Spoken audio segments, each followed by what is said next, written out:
Estimados amigos de Cómo ser ricos con poco dinero, muy buenas tardes.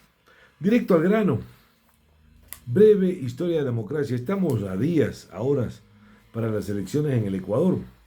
Así que interesante recordar de dónde venimos con la democracia. Hoy en el programa vamos a hacer una pregunta clave en tiempos de elecciones. ¿Cómo nos seducen los candidatos? ¿Con ideas, con regalos, con promesas que suenan bonito pero no dicen mucho? Vamos a hablar de tres estrategias muy comunes en la política ecuatoriana. Y yo creo que no solamente la política ecuatoriana, latinoamericana, sino a nivel mundial. En general, el populismo, el clientelismo y el marketing político. Primero, el populismo. Esa palabra que se escucha tanto y muchas veces se usa como insulto, pero ¿qué significa realmente? El populismo es una forma de hacer política que divide al mundo en dos bandos. El pueblo puro, entre comillas, contra la élite corrupta.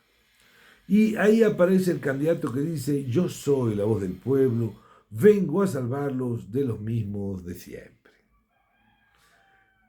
Suena fuerte, suena emocional y muchas veces funciona, sobre todo cuando la gente ya no confía en los partidos, en las instituciones o en los políticos tradicionales.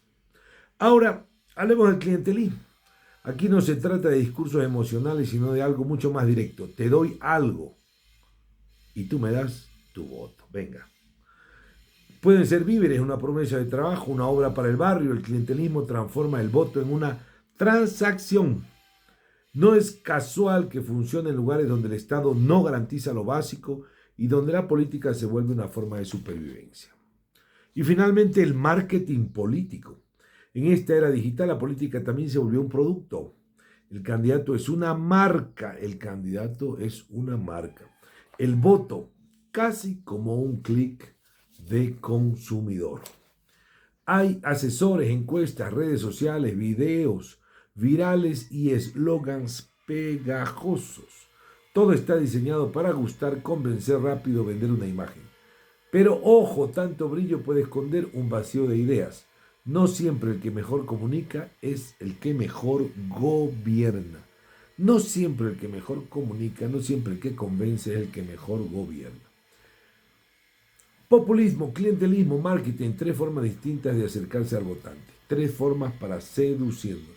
La solución no está solo en los candidatos, está también en nosotros, como ciudadanía, cuestionar, comparar, no dejarse llevar por el carisma ni por el regalo y recordar que votar no es solo elegir, es también exigir.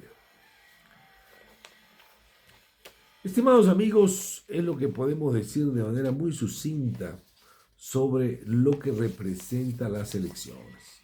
Populismo, clientelismo y marketing político, formas contemporáneas de seducción electoral. En las democracias contemporáneas la relación entre representantes y representados se ha vuelto cada vez más frágil, inestable y mediada por tecnologías, emociones y estrategias de capacitación simbólica.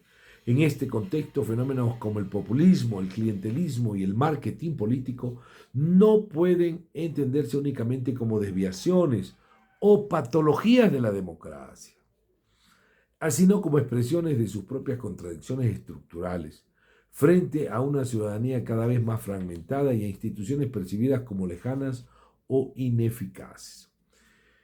Estos mecanismos se configuran como modos alternativos, aunque problemáticos, de construir legitimidad y captar apoyo.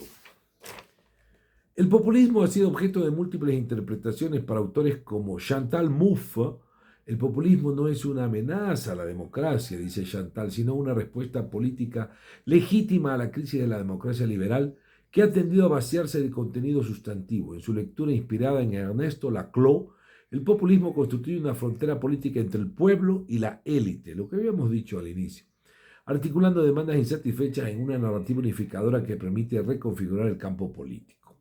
El líder populista no representa simplemente intereses, sino que encarna un vínculo afectivo con las masas. Este vínculo está mediado por la apelación al sentido común, a la emoción y a la identificación directa con las necesidades populares.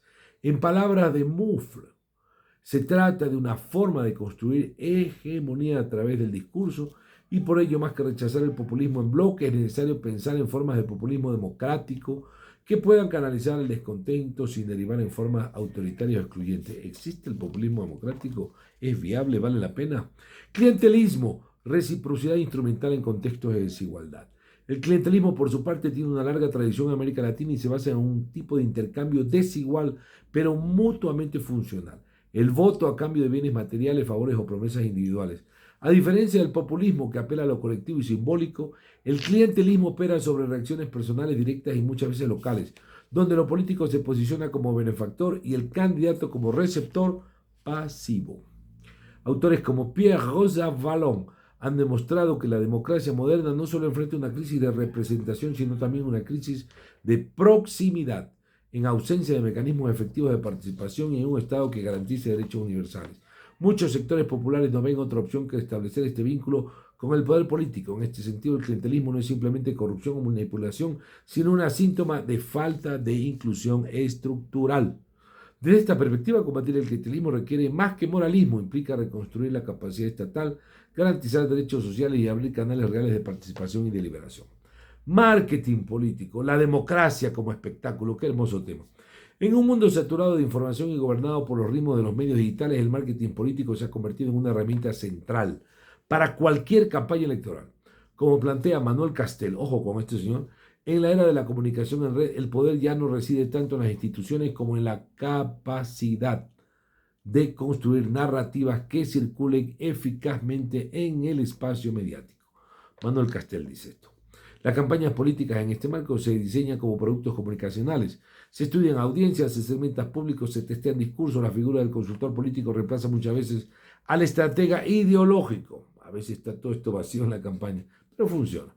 El candidato deviene marca y la política se convierte en un proceso de seducción más que de deliberación.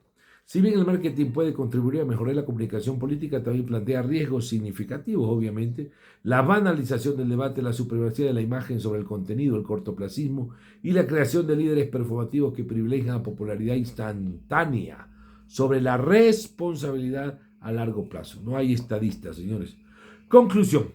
Seducciones que hablan del malestar democrático. Populismo, clientelismo y marketing político son tres formas distintas de seducción electoral que comparten un mismo trasfondo: la crisis estructural de la representación democrática. No deben entenderse como fenómenos aislados o exclusivamente negativos, sino como expresiones de cómo los ciudadanos buscan y muchas veces exigen formas de conexión con el poder, en contexto de desigualdad, exclusión y desencanto.